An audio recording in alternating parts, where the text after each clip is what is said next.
Hi everyone, Tim here with TC Home Inspections. This is the beginning of a three-part video series on buying an older home. We have identified a number of items, a number of issues that are common to older homes.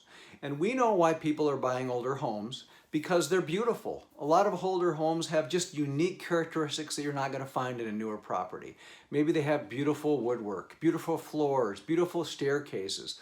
All these kind of homes or features make older homes very attractive. But there are a few items that you should fully understand before you buy that home. And for two reasons. They can be expensive to repair, and also you should understand the condition of that home if you want to insure it, because if some items are present in that older home, many insurance companies may not insure that property. So let's get started. The first item that we commonly see that needs to be updated in an older home, again, homes built prior to 1930, is knob and tube wiring. This is a wiring system that was used for many years in North America that is simply not proper to have in a home by today's electrical standards. Knob and tube wiring for this video, I won't get into extensive detail, but just know this, it's an older system. It is an ungrounded electrical system, and for that reason, if your home has been built many years ago, there's probably been alterations to that electrical system. New circuitry, new fixtures have been added, which makes it obsolete, and in many cases, unsafe. So if you have knob and tube wiring, make sure that it is disconnected and make sure that it is replaced with new Romex, new electrical systems, so that your home is safe to live in. And again, these are important to know about because if it does have knob and tube, it will need to be disconnected, not necessarily removed from the home, but disconnected.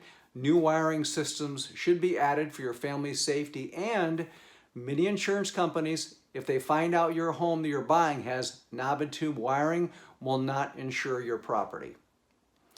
So keep in mind electric components are very important when you're buying an older home. Now, what is the next issue? What is the next really important thing that I want to cover on this video? And it really has to do with plumbing. Years ago, again prior to 1930, it's very common for us to find galvanized piping in that home. Why is that important? Galvanized piping is another system, another component of an older home that is not used anymore. Primarily because it fails. We have seen galvanized pipes burst and cause a lot of economic damage.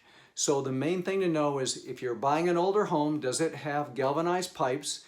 And the issue with most galvanized piping is it not only fails, but before that happens, the water flow, the water pressure in the home could be very low due to the fact that it becomes calcified inside. It actually will decay from the inside out. And for that reason, it can be, number one, expensive to replace the plumbing in the home.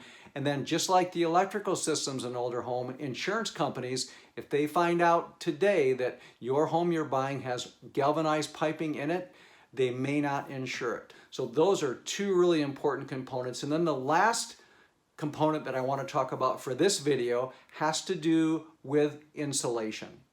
You know, one of the main questions I ask people when they call, if they're wanting us to inspect a home built prior to 1930, I like to set their expectations. And I usually will say to people, have you ever lived in a home of this age before? And many people will say they haven't, and they wanted the home because of the beautiful woodwork, the beautiful features, the uniqueness. I get it, I understand.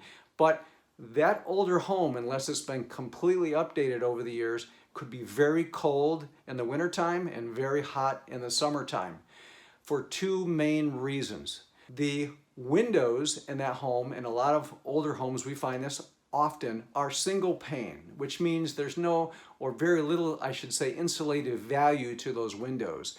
And when that happens, in the wintertime, you're going to lose a lot of heat out those windows. In the summertime, it's going to be very hot. The sun's going to come through and heat up that envelope of the house. It's going to make it very uncomfortable. And so for that reason, if you buy an older home that does not have newer windows, if you want an energy efficient home that's comfortable to live in, you probably will have to replace some windows. So that is something you should be aware of. And then the other thing in regards to the insulative value of a home is what kind of insulation and what amount of insulation do you have in your attic space. Over the years, we found at our company that instead of people adding more insulative value to a home, maybe changing the windows out or putting more insulation in the attic, they will do something that's actually quite odd, but we see it all the time. They won't change the insulative value, but rather they will just put updated HVAC systems in the home. So they will put in a more energy efficient furnace, they will put in an AC unit, but those units are only as efficacious as the insulative value of that home is. So they addressed one portion, but they didn't address the main issue, and that is improving the energy efficiency of that home by adding insulation and newer windows. And in reality, a lot of my clients know this, but the number one area for heat loss is actually the attic space in most homes. And then the second most common place would be the windows. So those are two very common things we find in older homes that are often outdated and need to be updated to improve the comfort of your home. So those are the three items I wanted to talk about. And again, I totally understand why people buy older homes. In the United States, depending on where you live, where you're looking, 50% of the homes in your town could be 1930 vintage or older. So they're out there, they're everywhere, and certainly the US and Canada, older homes are everywhere. But before you buy them, you should understand the cost of repairing or updating them, and also does your insurance company cover all the different components of an older home. Well, listen, this is, like I said, just video number one of a three-part series, Buying an Older Home, What You Should Know. If you like this video, if it was helpful, give me a thumbs up, subscribe to our channel, give us a comment, and then the next two videos will go into more depth about other components, other parts of an older home that you should know before you make that purchase. So this is Tim with TC Home Inspections. Thank you for your time. I look forward to seeing you on the next video.